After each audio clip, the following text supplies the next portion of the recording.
Goal അടിച്ച് ടീമിനെ വിജയത്തിലേക്ക് നയിച്ച ക്രിസ്ത്യാനോ റൊണാൾഡോ. അതിൽ 3 ഗോൾ ഉണ്ടായിരുന്നു. അതിൽ ഒരു ഗോൾ ഓഫ് സൈഡ് ആയിപ്പോയി.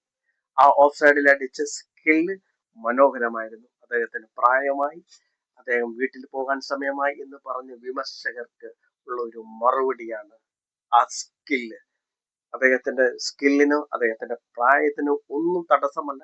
അദ്ദേഹത്തിന്റെ എനർജിയാണ് ഏറ്റവും വലുത് എന്ന് ഒരിക്കൽ കൂടി നമ്മളെ കാണിച്ചു തന്നിരിക്കുന്നു. അത്രയ്ക്ക് മനോഹരമായിരുന്നു അദ്ദേഹം കഴിഞ്ഞ കളി. ക്രൊയേഷ്യ ഒട്ടും പുറകോട്ടില്ലായിരുന്നു. ക്രൊയേഷ്യ മനോഹരമായ കളിയായിരുന്നു. പക്ഷെ അതിൽ മികച്ചു നിന്നത് CR7 ആയിരുന്നു. ക്രിസ്ത്യാനോ റൊണാൾഡോ ആൻഡ് പോർച്ചുഗൽ മനോഹരമായി ഒരുമിച്ച് നിന്ന് ഒരു കൂട്ടായ്മയോടെ കളിച്ചത് കൊണ്ടാണ് അവർ വിജയത്തിലേക്ക് നയിച്ചത്. അതൊക്കെ ഉപരി, അതൊക്കെ മേലെ അവിടെ ഒരാളുണ്ടായിരുന്നു, ജോട്ടോ. അദ്ദേഹത്തിന്റെ സാന്നിധ്യം ആ ഗ്രൗണ്ടിൽ ഉണ്ടായിരുന്നു. അത് കണ്ടവരെ എല്ലാവർക്കും മനസ്സിലായി. അതെല്ലാം ഫീൽ ചെയ്തിട്ടുണ്ടായിരുന്നു. അദ്ദേഹം കളി കഴിഞ്ഞു ജോട്ടയുടെ ജേഴ്സി ഇട്ടിട്ട് വന്നപ്പോൾ എന്റെ അമ്മോ, ഞാൻ വിചാരിച്ചു ഒരിക്കലും അങ്ങനെ ഒരു സംഭവം ആ ഗ്രൗണ്ടിൽ നടക്കില്ല എന്ന് വിചാരിച്ചു. പക്ഷെ അത് നടന്നു. അതാണ് ക്രിസ്ത്യാനോ റൊണാൾഡോ. അദ്ദേഹം ചെയ്യുന്ന കാര്യങ്ങൾ നമ്മൾ പോലും ആലോചിക്കുന്നില്ല. അതൊക്കെ മേലാണ് അദ്ദേഹം ചെയ്യുന്നതും ആലോചിക്കുന്നത്. അതാണ് അദ്ദേഹത്തിന് മെമ്മറി. അദ്ദേഹത്തിന്റെ ഗോൾ അടിച്ചിട്ട് അതാണ് അദ്ദേഹം ചിന്തിക്കുന്നതാണ്. നമ്മൾ ചിന്തിക്കാത്തടത്ത് നിന്ന് തുടങ്ങുന്നത്. നമ്മളെ ചിന്തിച്ചു എന്ന് നമ്മൾ പറയാം, അയ്യോ വീഴാൻ പോവാ. പക്ഷെ ആ വീഴുന്നിടത്ത് നിന്ന് പറന്നുയരുന്ന പേരാണ് ക്രിസ്ത്യാനോ റൊണാൾഡോ. എല്ലാം ഉണ്ട് അദ്ദേഹത്തിന്, പക്ഷെ ഇല്ലാത്തത് വേൾഡ് കപ്പാണ്. അത് ഈ വർഷം ഞങ്ങൾ തൂക്കിയിരിക്കും. അതിന് എത്ര എഫേർട്ട് എടുത്താലും എത്ര കഷ്ടപ്പെട്ടാലും പോർച്ചുഗൽ തൂക്കിയിരിക്കും. അണ്ണൻ പൊക്കിയിരിക്കും എന്ന് പറഞ്ഞൊരു സാധനമുണ്ട്. ആ ഭാഗത്ത് ആ വേൾഡ് കപ്പ് കണ്ടിരിക്കും. ഇങ്ങനെ വരുമ്പോൾ കയ്യിൽ വേൾഡ് കപ്പ് ഓടിയേ പുള്ളി താപ്പോട്ട് വരും. അതാണ് CR7. അത് ഞങ്ങളുടെയൊക്കെ ഒരു ആഗ്രഹം. ഞങ്ങളുടെ ഒരു ആഗ്രഹമല്ല, ഈ ലോകത്തിന്റെ തന്നെ ആഗ്രഹം. അദ്ദേഹത്തെ സ്നേഹിക്കുകയും ബഹുമാനിക്കുകയും ആരാധിക്കുക ചെയ്യുന്നവരുടെ ഒരു ആഗ്രഹമാണ് അദ്ദേഹം കപ്പെടുക്കണം. എല്ലാം ഉണ്ട്, പക്ഷെ ഇല്ലാത്തത് വേൾഡ് കപ്പാണ്. അത് ഈ വർഷം ഞങ്ങൾ തൂക്കിയിരിക്കും. അത് സത്യം. എന്നിട്ട് വേണം ബാക്കിയുള്ളവരെയൊക്കെ ഞങ്ങൾക്കൊന്ന് കാണാൻ. കഴിഞ്ഞ വേൾഡ് കപ്പില് അർജന്റീന കപ്പ് തൂക്കിയപ്പോ കുറെ അവന്മാര് വന്നിട്ടുണ്ടായിരുന്നു. അണ്ണനെ കപ്പില്ല എന്ന് പറഞ്ഞു. പക്ഷെ അത് ഈ വർഷം നമ്മൾ പൂക്കും. മോനെ കാണാം നമുക്ക്. അണ്ണൻ കളി തുടങ്ങി എന്റെ ഏട്ടൻ കളി തുടങ്ങി എന്ന് പറയുന്നില്ലേ, അതുപോലെ അണ്ണൻ കളി തുടങ്ങി. പക്ഷെ അവരുടെ ടീമിലൊക്കെ എന്തൊക്കെയോ പോരായ്മകളോ വഴുക്കളോ അതൊക്കെ ഉണ്ടായിരിക്കും. അത് നമുക്കിവിടെ ബാധകമല്ല. അവരുടെ ടീമിന്റെ വിഷയങ്ങളൊക്കെയാണ്. അതൊക്കെ പറഞ്ഞു തീർത്ത് അത് ഇന്നലെ മനസ്സിലായി. ആ ഒന്ന് ഗോളടിച്ച് എല്ലാവരും ഒന്ന് കെട്ടിപ്പിടിക്കുകയും ഒരു സന്തോഷമല്ലായിരുന്നു. അത് ജയത്തിന്റെ മുന്നോടിയാണ്. അത് വേൾഡ് കപ്പ് പൊക്കുന്നതിന്റെ ഒരു മുന്നോടിയായിട്ടുള്ള ഒരു ആഘോഷമാണ്. അതൊക്കെ ഞാൻ പൊക്കിയിരിക്കും, നമ്മൾ ടീം പൊക്കിയിരിക്കും. ആ സത്യം തന്നെ.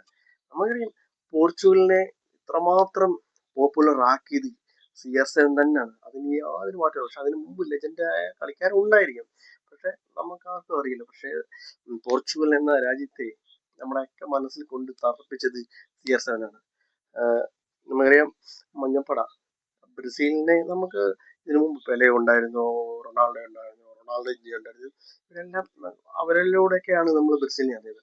മാർഡോണ, അങ്ങനെ ഒരുപാട് കളിക്കാരുണ്ടായിരുന്നു.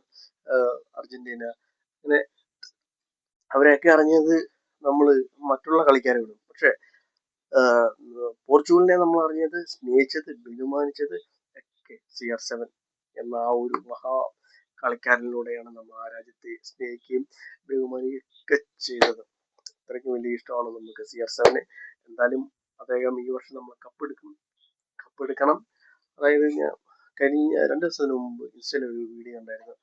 ഒരു അമ്പലത്തിന്റെ ഒരു വഴിപാട് നടത്തിയത്. പേര് ക്രിസ്ത്യാനോ റൊണാൾഡോ. സ്ഥലം എന്ന് പറഞ്ഞാൽ പോർച്ചുഗലോ എന്തൊക്കെ എഴുതി വെച്ചേക്കുന്നത്. അപ്പൊ അത് കണ്ടപ്പോൾ സന്തോഷം. അപ്പൊ എങ്ങനെയായാലും കുഞ്ഞുകുട്ടി ആ ഒരു വൃദ്ധത്തിന്റെ മനസ്സിലാണ് അദ്ദേഹം. അത് മനസ്സിലാവും. കളിക്കാരനല്ല, കളിക്കാരൻ എന്ന നിലയിലല്ല, അദ്ദേഹം ഒരു മനുഷ്യ സ്നേഹി എന്ന നിലയിലാണ് എല്ലാ മനുഷ്യർക്കും അയാളോട് ഭയങ്കര ഇഷ്ടം. ഇപ്പം തന്നെ വെൻസ്ലേയിൽ അവിടെ യുദ്ധങ്ങളൊക്കെ ആയിരുന്നു.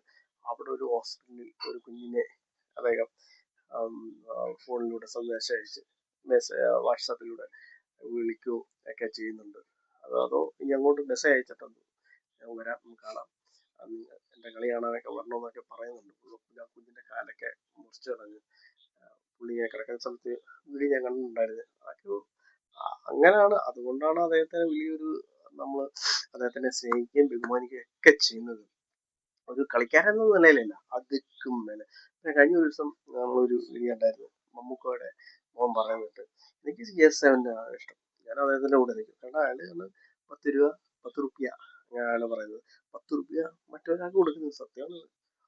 അദ്ദേഹം അദ്ദേഹം കളിക്കാരൻ നിലയിലില്ല, പക്ഷെ അദ്ദേഹം ഒരു മനുഷ്യൻ എന്ന നിലയിൽ, മനുഷ്യ സ്നേഹി എന്ന നിലയിലാണ് മറ്റുള്ളവർക്ക് അയാളോട് ഇഷ്ടവും ബഹുമാനവും. അത് തന്നെയാണ് നമുക്കും അദ്ദേഹത്തിനോടുള്ളത്. കളിക്കാൻ അത് ഒരിക്കലും ഒരു രക്ഷയില്ല. അദ്ദേഹത്തിന്റെ ഒരു ഷോട്ടൊന്നും ഒരു കളിക്കാരൻ ചെയ്യത്തില്ല. ഒരു കഴിഞ്ഞ കളിന് ആ പെനാൽറ്റി അടിച്ച് ഗോളി കാണാൻ പിടിച്ചിരുന്നെങ്കിൽ അതും പഠിച്ചോണ്ട് അങ്ങ് അപ്പുറത്ത് പോകേണ്ടത്. അത്രയ്ക്കും പവറാണ് അദ്ദേഹത്തിന്റെ കളി. അദ്ദേഹത്തിന്റെ കളിക്കിലൊന്നും നമ്മൾ കുറ്റം പറയാൻ പറ്റൂല. നമുക്കറിയാം അദ്ദേഹത്തിന്റെ അദ്ദേഹത്തിന് എടുക്കുന്ന ഷോട്ടുകൾ, അദ്ദേഹം എടുക്കുന്ന കിക്കുകളൊക്കെ എത്രമാത്രം പവറാണെന്നും നമുക്ക് അറിയാം. എത്ര സെക്കൻഡിൽ ധോണി സ്റ്റംപ് ചെയ്യുന്നത്, അതുപോലെ അത്രയും എടുത്തു കഴിഞ്ഞാൽ അത്രയ്ക്കും സ്പീഡാണ്. അത്രയ്ക്കും അപ്പൊ എല്ലാം ഉണ്ട്. പക്ഷെ വേൾഡ് കപ്പ് ഇല്ല അങ്ങനെ. എന്തായാലും ഈ വർഷത്തെ വേൾഡ് കപ്പ് അണ്ണൻ തൂക്കും, അണ്ണൻ പോക്കും. അത് കാണാൻ വേണ്ടി നമ്മളെല്ലാം വെയിറ്റ് ചെയ്യുകയാണ്. അപ്പൊ ആ ഒരു ദിവസത്തിന് വേണ്ടി നമ്മളെല്ലാം കാത്തിരിക്കുകയാണ്.